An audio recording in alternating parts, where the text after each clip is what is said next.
President Trump touted the whirlwind start to his second administration while foreshadowing more big changes to come. But those unhappy with those changes were loud as well. The president briefly had to halt his address to a joint session of Congress as a Democrat protest erupted in the chamber. The chair now directs the sergeant-at-arms to restore order. Remove this gentleman from the chamber.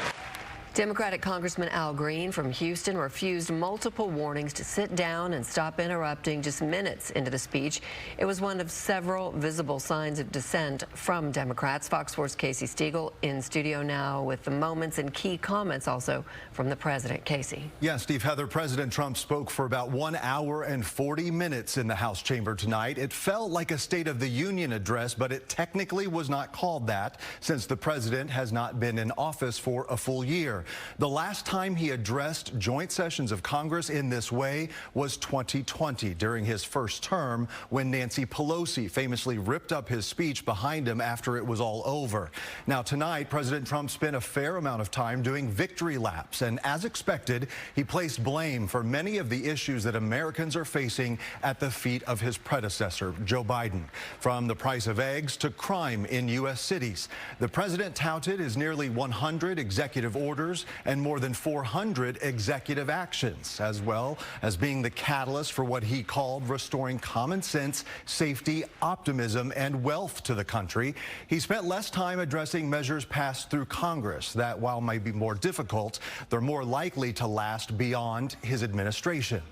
6 weeks ago, I stood beneath the dome of this Capitol and proclaimed the dawn of the golden age of America. From that moment on, it has been nothing but swift and unrelenting action to usher in the greatest and most successful era in the history of our country.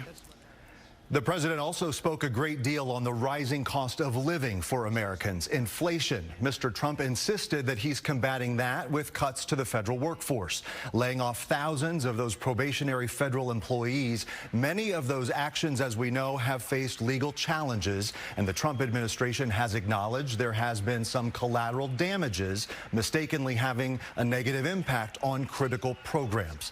The president lauded the work of Elon Musk, the newly appointed head of DOE, or the Department of Government Efficiency, while also warning of unelected bureaucrats. Mr. Trump went through a very long list of waste that he says has been uncovered by DOGE, including several claims that lacked context. Even some of his own officials have contradicted. We're going to find out where that money's going, and it's not going to be pretty. By slashing all of the fraud, waste, and theft we can find, we will defeat inflation, bring down mortgage rates, lower car payments and grocery prices, protect our seniors, and put more money in the pockets of American families.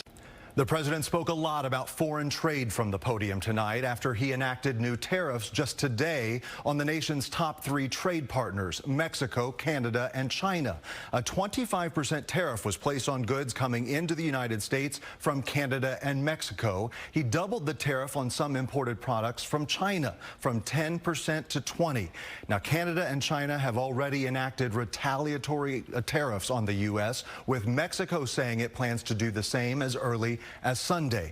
President Trump did acknowledge, however, that tariffs may cause a few bumps in the road out of the gate. Tariffs are about making America rich again and making America great again, and it's happening, and it will happen rather quickly. There'll be a little disturbance, but we're okay with that. It won't be much. No, you're not. Oh.